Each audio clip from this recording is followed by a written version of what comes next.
오늘 우리가 함께 하실 하나님의 말씀입니다. 사도행전 1장 12절부터 14절까지입니다.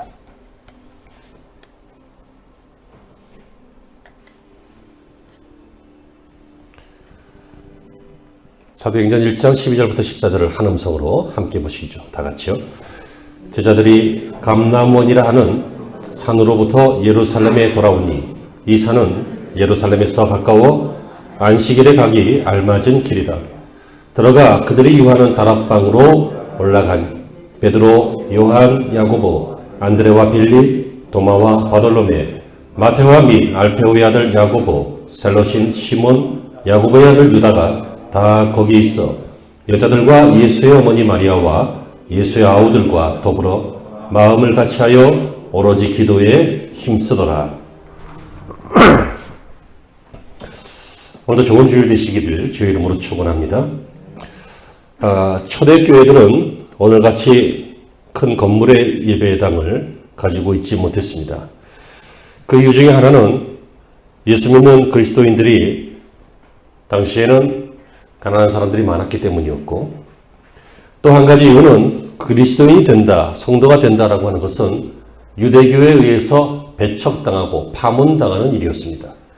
그러니까 민족 공동체에서 떨어지는 일이었기 때문에 쉬운 일이 아니었고, 또 다른 이유는 정부적으로 로마 정부의 황제를 숭배하는 그런 세상에서 그리스도를 주라고 하는 것은 반정부 인사고 반국가사범입니다. 그렇기 때문에 초대교회는 여러 가지 어려움들이 많았죠. 우리가 초대교회다라고 흔히 말을 하는데, 초대교회다라고 할 때 초대교회 중에서도 초기 교회는 가정교회였습니다. 이런 이유 때문에 핍박을 받으니까 가정에 모여서 누구든지 좀 넓은 방이 있거나 넓은 마당이 있는 혹은 넓은 2층이 있는 다락방입니다. 이런 곳이 있는 가정이라면 그곳을 제공해서 거기에서 예배를 하고 거기에서 기도회를 하고 거기에서 성도의 모임을 하곤 했습니다. 이것이 나중에 기독교가 왕성해져서 또 바울이 전도하면서 각 지역마다 에베소 지역에, 빌립보 지역에, 고린도 지역에 이렇게 지은 교회들은 제법 규모가 있는 교회들로 성장했습니다. 이것이 초대교회의 중기교회입니다. 그러다가 나중에 교회가 굉장히 큰 핍박을 받게 되자 교회는 지하로 들어가게 되었습니다. 그래서 카타콤에 숨어서 예배하고 거기에서 태어나서 거기에서 삶을 마무리하는 사람도 있을 만큼 그렇게 핍박의 시간이 오래되었습니다. 그래서 우리는 초대교회 하면 초대교회의 초기는 주로 가정교회고 그 다음에 건물교회였다가 다시 땅속 지하교회가 되는 이런 정도가 초대교회다라고 우리는 이렇게 생각할 수 있을 것입니다. 그 중에서 예수님 직후에 예수님이 부활 승천하시고 제자들이 복음을 전하는 그 직후에 생겨났던 교회들, 이들은 다 가정교회였습니다. 그래서 바울의 서신에서 브리스길라와 아굴라의 집이라고 하는 표현이 있고 빌레몬의 집 또는 눈바와 그 여자의 집, 근데 이 집에 있는 교회라고도 표현합니다. 오늘 읽으신 본문에 보면 이 마가의 집, 이 집에 있는 한 다락방, 여기에 모여서 예배하고 여기에 모여서 교제하고 했는데 이것도 이런 류에 속하는 대표적인 가정교회입니다. 오늘 이 본문을 들고 나온 이유는 간단하고 당연합니다. 여러분들의 가정이 마가의 다락방과 같은 가정이 되어 있기를 소망합니다. 그 이유는 제가 이제 말씀을 드리고 설명을 하겠죠. 이 마가의 다락방은 축복의 가정입니다. 하나님이 쓰시는 가정이었습니다. 은혜가 있는 곳이었습니다. 그렇다면 우리 성도들의 가정도 그와 같은 가정이 되는 것이 마땅할 것이고 우리는 그렇게 소망해야 될 줄 믿습니다. 첫 번째로 이 마가의 가정은 신앙의 가정이었습니다. 그의 어머니는 마리아였습니다. 마리아는 흔한 이름이죠. 그의 아버지에 대한 기록은 없어요. 그런데 그 집의 소유자로서 남편의 이름은 없고 그녀 마리아의 이름으로 이 가정에 호주가 되어 있습니다. 이것을 보면 당시에 가난한 사람들이 많이 예수님을 믿었는데 이 여인은 제법 부유한 가운데에서 예수님을 믿었던 것으로 보입니다. 왜냐하면 자기의 집 다락방에 120명 정도가 모여서 예배할 수 있을 정도의 공간을 제공했다는 것은 제법 큰 집을 소유하고 있었던 것으로 보입니다. 우리가 다락하면 좀 오해하기 쉬운데 요즘은 젊은 애들은 다락 모르죠. 요새는 다락을 만들지 않습니다. 근데 옛날 집에, 저희 외갓집에도 보면 안방 따뜻한 쪽을 운목이라 그래요? 아랫목이라 그래요? 교육한 지 얼마 안 되고 단어가 생각이 안 나네. 아랫목 등 쪽에 보면 문이 이렇게 벽에 문이 달려 있는데 이거 열면 하나 올라가서 이렇게 뭐 물건 적재하거나 귀중한 것 집어넣거나 그런 방이 있었어요. 다락이라 그러죠. 그래서 우리 번역에 다락방으로 되어 있기 때문에 이런 식으로 오해하면 좀 큰일 나는데 이것은 거의 2층이나 마찬가지입니다. 유대인들의 다락방은 메인 시설이 아닌 그 윗시설, 위에 있는 그 위층에 있는 그런 시설이라고 보시면 되겠고 이것을 다락방으로 번역했지만 나중에 보면 여기에서 오순절에 성령 받을 때 이 집에 모여서 성령을 받았는데 그때 모였던 사람들이 120명이었다 하는 걸 보면 적어도 이 정도거나 이 정도보다 큰 그런 공간이라는 것을 알 수 있습니다. 그러니까 이 여인은 당시에 부유한 입장에서 많은 사람들에게 예배할 수 있는 예배 처소를 제공했던 가정교회의 주인이었습니다. 그의 아들이 있었는데 그의 아들의 이름은 마가라. 그래서 마가의 다락방이죠. 하지만 본래 이름은 요한이다. 이렇게 말합니다. 당시에는 로마 체제였기 때문에 로마식 이름 하나, 히브리식 이름 하나 이렇게 씁니다. 그래서 성경에 보면 마가라 하는 요한이, 요한이라 하는 마가가 이런 식으로 표현되는 이유가 그렇습니다. 여기서 요한은 유대식 이름입니다. 그리고 마크, 그 마가는 이제 로마식 이름이죠. 어쨌든 이 마가의 어머니가 있었는데 이 마가의 어머니가 언제부터 예수님을 믿었는지 모르겠습니다. 성경에 나오진 않습니다. 하지만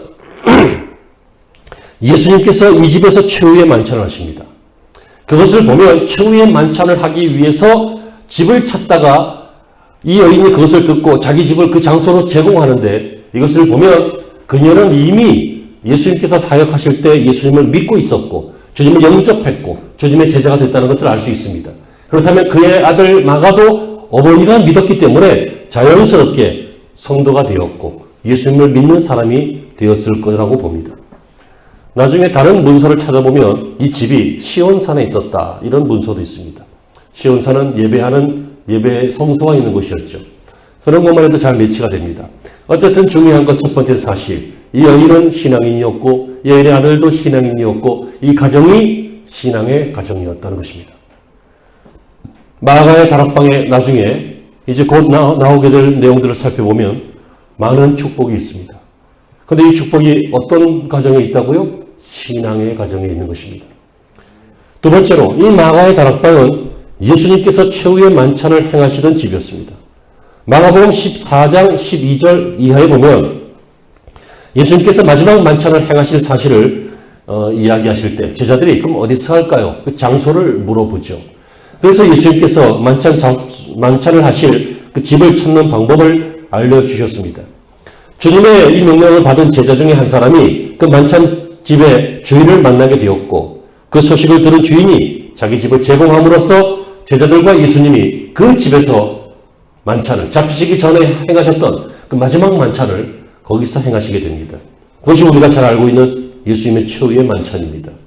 그런데 바로 이 집에서 봉사한 사람이 마리아요, 그 봉사한 사람이 마가였고 그 여인의 아들 마가였고 이곳이 바로 마가의 다락방이었습니다.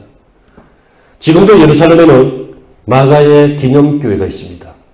그래서 이것은 공식적으로 다 예수님의 최후의 만찬 장소는 레오나르도 다빈치가 그린 그런 그림과는 좀 다르고 그 사람이 그린 거 맞죠? 혹시 다른 분이 그렸어요? 맞죠? 그곳은 마가의 다락방이었다. 예수님의 최후의 만찬 장소입니다. 여러분 그렇다면 이 집은 교회 아닙니까? 예수님이 계시고 예수님의 제자가 계시고 예수님의 피와 살이 있고 예수님의 피와 살을 기념하라는 말씀이 있고 이 말씀으로 지금까지 우리는 성찬과 성례를 행하고 있습니다. 그렇다면 이 집, 그것이 바로 작은 교회가 아닙니까? 복음이 전해지는 곳이 아닙니까? 하나님이 계시는 곳 아닙니까? 어떤 가정이 축복의 가정입니까? 하나님이 계시는 가정입니다. 어떤 가정이 쓰임받는 가정입니까? 주님의 살과 피가 있는 은혜가 있는 가정입니다. 그러므로 결국은 이 가정은 마가의 다락방이라고 제목을 붙이긴 했지만 실상은 초대교회의 초기 교회입니다. 초대교회의 초기 교회가 뭐라고 했죠? 가정교회라고 했잖아요. 그러므로 이 마가의 다락방은 신약의 처음 교회입니다. 사도행전 12장 5절에 보면 이에 베드로는 옥에 갇혔고 교회는 그를 위하여 간절히 빌더라 이렇게 되어 있습니다. 이 교회가 바로 마가의 다락방입니다. 마가의 다락방에서 사람들이 모여서 갇힌 베드로를 위해서 막 기도했습니다. 그래서 베드로가 천사의 인도하심으로 풀려나와서 그곳으로 오는 장면이 나오죠. 이것을 보면 이 마가의 다락방을 초대 사람들은 교회라고 불렀던 것입니다. 그러므로 여러분, 성도의 가정이 교회가 되어야 한다라고 하는 교리적인 이야기는 교리가 아니라 성경적인 이야기인 것입니다. 저와 여러분의 가정이 교회가 되기를 바랍니다. 이 교회들이 모이는 곳이, 이 가정교회들이 모이는 곳이 공동체 교회입니다. 조직적인 교회. 물론 혼자 믿는 분도 계실 수 있습니다. 물론 가정교회로 만들기 어려워서 예배한다든지 이러기가 어려워서 가정교회 모습을 갖기 어려우실 수 있습니다. 그러나 우리 평생 살아가면서 우리의 가정이 교회가 되기를, 우리의 가정이 이 마가의 다락방이 되기를 소원하고 소망하시기를 바랍니다. 그럼 왜 이 마가의 다락방이 교회입니까? 왜 여러분들의 가정이 교회입니까? 첫째, 이곳에 말씀이 있기 때문입니다. 예수님이 부활하신 후에 많은 증거로 많은 곳에 나타나셨고 이 마가의 다락방에도 나타나셨습니다. 여기에 모여서 기도하는 사람들에게도 보이셨습니다. 주님은 거기서 아버지께서 약속하신 성령을 받으라고 말씀하셨을 것이고 너희가 기다리면 성령을 받을 것이라고 말씀하셨을 것이고 성령을 받으면 권능이 임할 것이라고 말씀하셨을 것이고 너희가 성령을 받으면 예루살렘 유대 사마리아 땅 끝까지 증인이 될 것이라고 말씀하셨습니다. 다시 말하면 주님의 말씀이 있는 곳, 그것이 교회죠. 주님의 말씀이 있는 가정, 그것이 작은 가정 교회죠.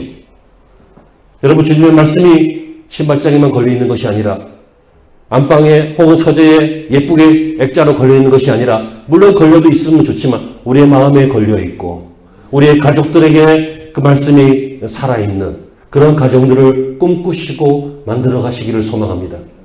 이것이 교회인 이유는 모임이 있기 때문입니다. 사도행전 1장 13절에 보시면 예수님의 말씀을 받은 제자들이 저희가 유하는 다락에 올라갔다 이렇게 있는데 이 다락이 마가의 다락방입니다. 이 사람들이 다락에 올라간 이유는 그 다락에서 자려고, 그 다락에서 쉬려고, 그 다락에서 다른 거 하려고 올라간 게 아니라 거기에 올라가서 거기에서 성도의 모임을 했다는 것이죠.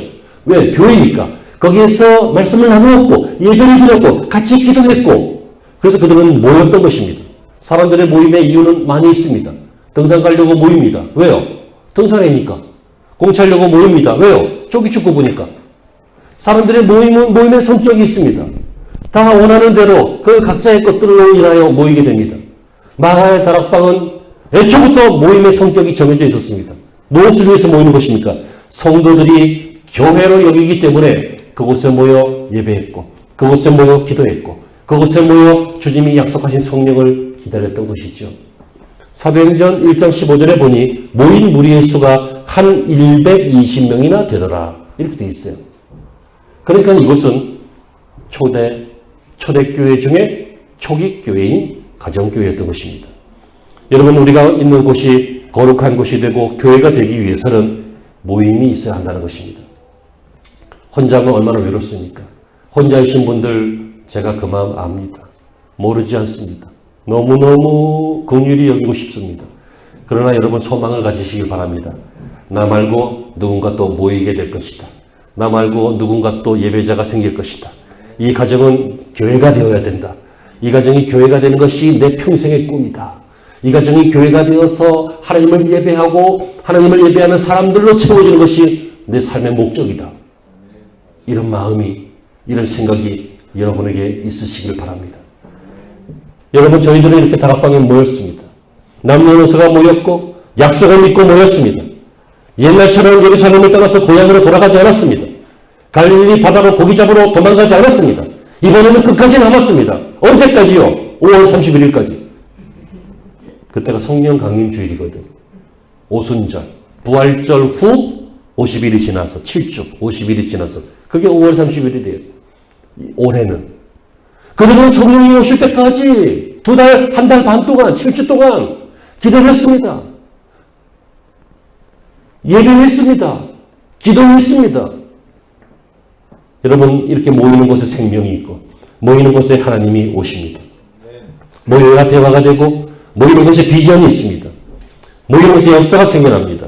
그것이 바로 교회입니다. 우리는 지금 한시적으로 모이기가 어려운 시대를 살고 있습니다. 앞으로 또 어떻게 될지 또 모르겠습니다. 그렇죠? 굉장히 불편하고 어려운 시대입니다. 그러나 여러분 교회의 생명력은 모임에 있습니다. 옛날에 어떤 이단 중에 무교회주의, 그러니까 교회는 어디나 교회지 뭐 특별히 뭐 예배당에 가야 되느냐 이런 사고방식의 무교회주의 이단이 있는데 이 사람들이 자기들끼리 모여서 예배합니다. 막 논의하고 토의하고 찬송하고 뭐 산에서도 모이고 카페에서도 모이고 다 모입니다. 어디나 예배하면 그것이 교회니까 이렇게 주장하면서 합니다. 일리 있는 말이기도 하지만 틀렸습니다. 그 틀린 것이 무엇으로 증명되는지 아세요? 이 사람들이 예배드리고 11시 50분쯤 되면 교회로 옵니다. 각 지역의 교회로. 왜냐하면 축도 받아야 되니까. 자기들은 축도할 사람이 없기 때문에. 그러므로 여러분 제발 축도하기 전에 도망가지 마십시오. 그것은 귤 까놓고 껍데기만 들고 가는 겁니다. 이해가 되시죠?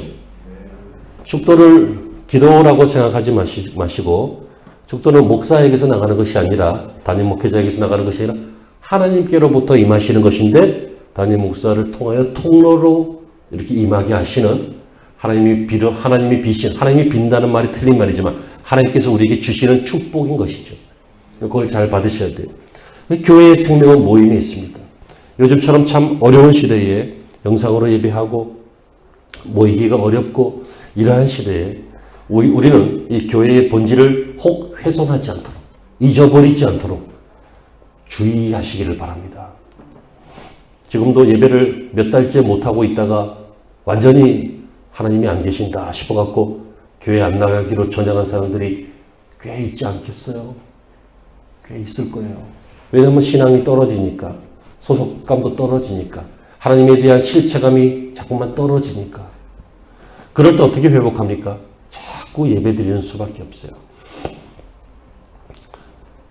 여러분, 이번 시대에 모여서 그들은 무엇을 했습니까? 말씀을 들었고 함께 모였고 그 다음에 기도했지요. 사도행전 1장 14절을 보면 마음을 같이하여 저녁 기도에 힘쓰니라. 여러분 저희들은 이 믿음의 기도로 마음을 같이 하는 기도로 제각기 기도하는 게 아니라 말씀을 받고 기도하고 약속을 생각하고 기도하고 공동체를 위해서 기도하는 마음을 같이 하는 기도로 그들은 모여서 기도했습니다. 여러분 우리는 개인 기도가 있고 공기도가 있다는 것을 아시죠? 신앙생활 하면서 이거 두 개를 잘 분리하시기 바랍니다. 기도회나 여러분들의 기도 제목들 하나님 앞에 알릴 때, 개인 기도 알릴 때 간절하게 아뢰세요. 솔직하게 아뢰이세요. 그리고 이룰 때까지 아뢰세요. 만약에 이 기도가 잘못됐거나 아니면 내가 정욕으로 잘못 쓰려고 한다면 이루어지지 않을 거예요. 하지만 자기도 깨닫게 될 거예요. 아, 내가 기도를 욕심으로 했구나. 그래서 기도가 조정이 될 거예요. 그러니까 여러분들의 개인의 기도가 이게 맞느냐 틀리느냐 너무 따지지 말고 그냥 간절하게 열심히 하세요. 하다 보면 하나님이 기도를 잘 정돈시키셔서 응답받게 해주셔요. 깨달아 주십니까? 예, 그러니까 개인 기도 열심히 하세요. 그런데 여러분 정말 양심이 있거든 개인 기도만 하지 말고 공적인 기도도 해야 돼요. 여러분 하나님께서 내 기도만 듣기를 원하신다면 그 하나님은 도대체 어떤 하나님이십니까? 하나님은 우리의 하나님이십니다. 하늘에 계신 우리의 아버지이십니다. 그리고 하나님은 이 민족의 아버지이십니다. 이 지구촌 모든 인류의 아버지시라고요. 하나님은 내 기도 들으시기를 원하십니다. 나에게 관심이 많으십니다. 나의 형편과 처지를 하나님이 보시고 도와주시고 하실 것입니다. 그러나 그것과 포함해서 우리는 공적인 기도를 해야 할 사명이 있는 사람들입니다. 깨달아 주시고 아멘이 되시길 바랍니다. 공적인 기도가 있다고요. 여러분 자기 목숨이 중요한 줄 누가 몰라요. 그러나 이 나라 교회가 이 나라 이 민족이 어떻게 그 어려운 시절을 일제의 그 압력에서부터 나라를 빼앗긴 그 압제에서부터 어떻게 다시 회복하고 살아났어요. 공적인 기도였습니다. 여러분 독립운동을 하시던 수많은 분들의 대부분들이 상당수가 크리스찬이었던 거 아십니까? 그들이 자기가 목숨을 위해서 살아가는 것이 아니라 하나님 이 민족을 사랑하셔서 예수 그리스도를 소개시켜 주셨는데 그 소개시켜 주신 예수 그리스도를 우리는 누리지 못하고 이렇게 있으니 하나님이 이 민족을 해방시켜 달라고 그들이 민족주의자여서 민족을 위해서 희생했던 것도 있지만 크리스찬들이었기 때문에 민족을 위해서 기도하고 희생했던 것입니다. 그런 사람들이 너무너무 많아요. 여러분 우리가 자기 한 몸쓰고 행복하게 살고 편안하게 살고 이름 떨치면서 자랑스럽게 살고 만족하면서 살고 다 그렇게 살고 싶지. 누가 수고 많이 하고 누가 인정도 못 받고 욕 듣고 누가 손해 많이 보고 그러고 살고 싶겠어요. 그러나 그렇게 사는 것에서 보람을 느끼는 사람들이 있어요. 그렇게 사는 것에서 하나님의 칭찬을 기대하는 사람들이 있어요. 사람들이 이해하기보다는 역사가 나를 이해해 줄 것이라고 믿는 사람들이 있어요. 소위 말하면 위인이라고 하는 사람들이에요. 이런 위인들은 그것이 달라요. 그래서 이들은 어떻게 합니까? 공적인 기도를 해요. 선지자들의 기도를 보십시오. 여러분 구약에 나타나는 소선지서, 대선지서라고 하는 선지서들의 내용들을 쭉 보면서 다 보십시오. 그들이 무슨 기도를 거기다 넣나요? 물론 가끔 보면 너무 힘드니까 하나님 내 목숨을 취해달라고 이런 개인적인 기도를 하는 사람들도 있어요. 요나 같은 사람은 하나님 그 명령 취소해달라고 나 그거 하기 싫다고 막 거절하는 이런 개인적인 내용들도 물론 있긴 해요. 그러나 선지서의 대부분들이 다 무슨 기도입니까? 공의잖아요. 공의. 하나님의 공의, 이 민족의 구원, 대의, 우리 모두의 기도, 나라를 위한 기도 이런 것들이었잖아요. 그러므로 여러분 마음을 같이하여 기도하시기 바랍니다. 그 마음을 같이 한다는 것은 성령님과 함께하는 것입니다. 성령이 우리에게 마음을 주실 것입니다. 하나님을 더 사랑하는 마음, 하나님의 뜻을 이루고자 하는 마음, 가난한 자들과 이웃들을 돌아보고자 하는 마음, 우리의 공동체를 세워나가는 마음, 우리 다음 세대를 위해서 우리가 해줄 건 없지만 교육학 박사도 아니고 무슨 재경부 장관도 아니니까 뭐 이것저것 퍼줄 수는 없겠지만 그래도 우리가 할 수 있는 가장 좋은 기도로 그들을 중보하고 도구하는 이 기도, 마음, 이 마음이 한 마음이 되어야 될 줄로 믿습니다. 여러분 모임의 일치, 만남의 일치, 마음의 일치, 바람의 일치 이 모든 일치는 억지로 되지 않습니다. 우리 집사님이 제가 하는 말들이 가끔 틀릴 때도 있지만 거의 안 틀리다는 걸 알죠? 진짜요? 네. 거의 가끔 틀려요. 가끔 틀릴 수도 있지 실수하거나 뭐. 근데 거의 안 틀리다는 거 거의 옳다는 거 알죠? 그래서 내가 그렇게 하자 그러면 그렇게 해야 된다는 것도 알죠? 하지만 그렇게 안 하죠. 하는 것도 있지만 못하는 것도 있어요. 왜요? 본인도 생각이 있고 본인 입장이 있고 본인 환경이 있고 그죠? 다 못해요. 내일부터 나하고 둘이 새벽기도 합시다. 그러면 해야 된다는 거 알잖아. 알죠? 하고 싶은 마음도 있어요. 그죠? 근데 그렇게 안 할 거지. 여러분 이게요. 정말 너무너무 고민되는 것인데 이 일치라고 하는 게 우리가 마음이 없어서 안 되는 게 아니에요. 몰라서 안 되는 것도 아니에요. 분위기가 안 돼서 안 되는 것도 아니라고요. 입장도 다르고 생각도 다르고 뭐가 다르고 다 다르잖아요. 달라서 안 되는 것도 사실은 아니에요. 왜 안 될까요? 성령이 오셔야 돼요. 제자들 훌륭한 사람들이에요. 얼마나 훌륭해요. 베드로 보세요. 칼을 뽑아서 예수를 지키기 위해서 방어하면서 칼을 막 휘두르고 그죠? 대제사장의 종이 왔는데 머리를 딱 쳤는데 싹 피해서 딱 귀만 떨어졌잖아. 제가 늘 말씀드리지만 베드로는 고기 잡던 사람이지 칼 잡던 사람이 아니에요. 조그마한 칼, 물고기 뱉다는 거는 잡았을지 몰라도. 어떻게 사람 귀만 딱 잘랐겠어요. 죽이려고 했던 거지. 얼마나 혈기왕성해요. 요새 말로 하면 남자아이가 멋진 사람이죠. 그 남자가 다 우는 소리에 회개하게 됐어요. 계집종의 저 사람이 그 사람이다라고 하는 그것을 벗어나기 위해서 주님을 3번이나 부인했어요. 또 예수님께서 죽으시고 나니까 기다리라고 그랬잖아요. 예루살렘을 떠나지만 기다리라고 했잖아요. 그런데 먹고 살 거 없다고 다시 고기 잡으러 갔던 사람이에요. 혼자도 안 가요. 이런 사람의 특징이 뭐예요? 다른 사람까지 동원시켜요. 야, 안 갈래? 가자. 있으면 뭐하냐? 그래서 많이 데리고 가요. 요한도 데리고 가고 야고보도 데리고 많이 데리고 가요. 다 훌륭한 사람이에요. 정말 이 사람들은 충정을 의심하면 안 돼요. 모자란 부분들이 많이 있을 뿐이지 주님을 사랑했던 사람들이에요. 주님을 여러분 가족 다 물고기 그물과 배 버려두고 3년이나 예수님을 따라다니는 거 이게 쉬운 줄 아세요? 예수님이 밥 한 번 안 주니까 집에 가버린 사람들이 몇만 명인데 지난번에는 물고기와 보리떡으로 주더니 이제는 뭘 좀 줄 때 됐는데 안 주냐? 그랬더니 나를 먹어야 된다. 내가 생명의 떡이다. 그랬더니 뭔 말이냐 하고 집에 갔잖아 다들. 이 말씀은 용인하기 어렵도다. 억셉트. 인정할 수 없다는 거죠. 가버렸어요. 사람이 이렇게 조금만 자기 마음에 안 들면 막 등 돌리고 가요. 그런데 제자들 얼마나 훌륭해요. 이 훌륭한 사람들도 마음이 안 맞아가지고 나중에 예수님 주님의 나라가 임하시면 나를 오른편에 세우실래요? 저거를 왼편에 세우고 나를 더 귀하게 여겨달라고 자기가 말하기 쑥스러우니까 어머니 동원해가지고 권사님 동원해가지고 그러고 막 부탁. 우리가 보면은 흠이 많아 보이죠. 근데 여러분 이들이 얼마나 훌륭하다는 것을 우리는 인정해야 돼요. 중요한 것은 이렇게 훌륭한 사람들도 다 그래야 된다는 거 알아요. 같이 하나가 되야 된다는 거 알아요. 근데 못했어요. 이 양반이 아무리 저를 좋아해도요. 나를 굉장히 좋아하는 것 같아. 나 부담스러워 어떨 때. 나를 아무리 좋아해도 나와 함께 죽으러 가자 그러면 안 죽어요. 왜요? 애가 셋인데. 절대로 못 죽어요. 사랑하는 지영 씨도 계시고, 그죠? 부인 계시잖아. 그러니까. 무슨 얘기 하려고 하는지 감이 잡히시죠?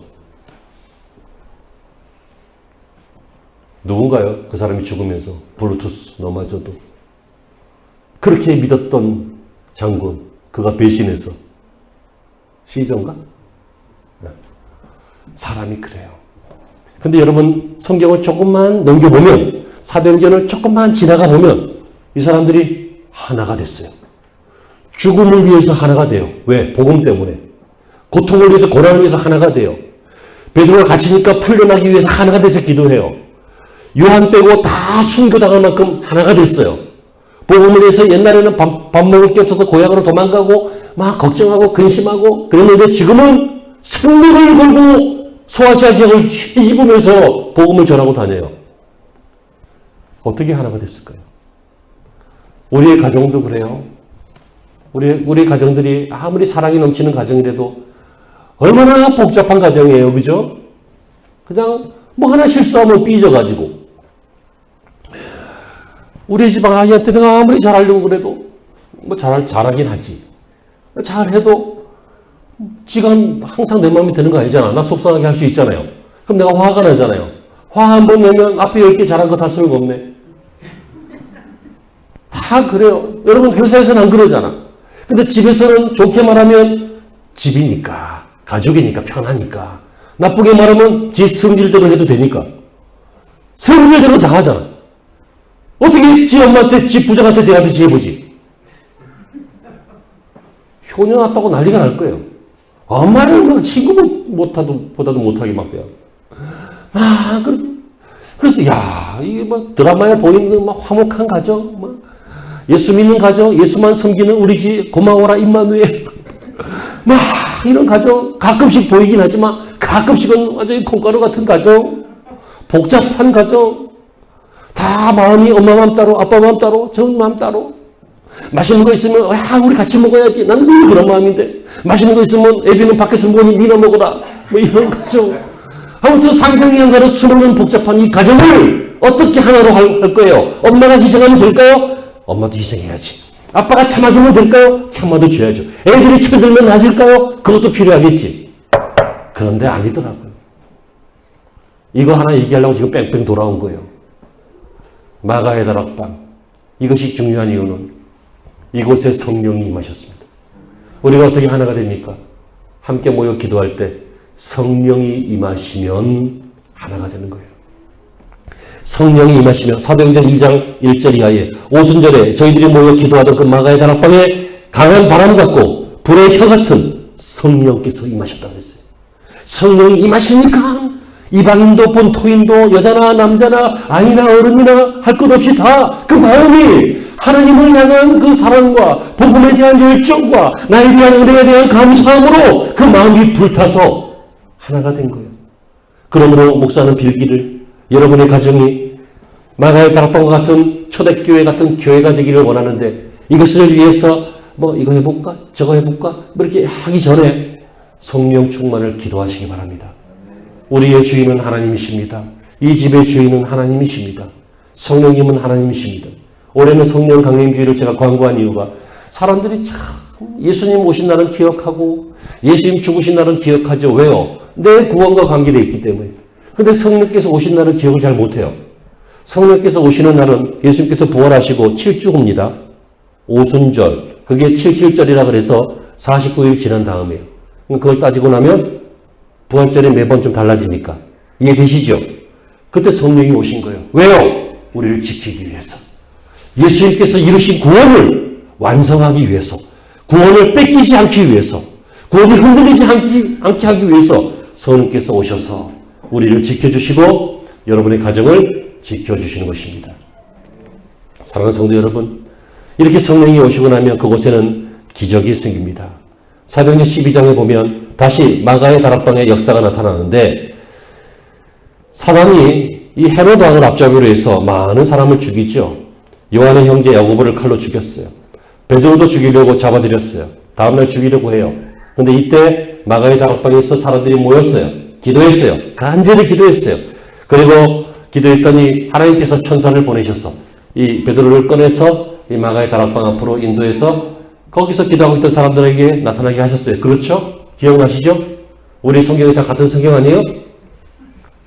그러니까 거기 있던 어떤 여자아이가 그걸 보고 깜짝 놀랐어요. 참 이상하죠? 아니 베드로를 풀어달라고 기도해놓고 풀려나오니까 깜짝 놀래요. 우리도 예를 들어 어디가 아프다고 쳐봐요. 아프니까 하나님 고쳐주세요 해놓고 고치면 깜짝 놀래. 뭘 도와주세요 해놓고 하나님이 도와주시면 또 깜짝 놀래. 근데 이해해요. 경험이 많지 않아서 그래요. 익숙해지면 안 놀랄 거예요. 여러분 하나님의 기적이 익숙해지시기를 바랍니다.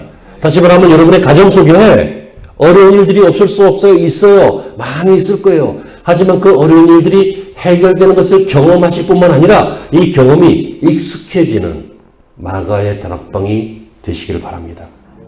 사랑하는 성도 여러분, 오늘 말씀 여기까지인데요.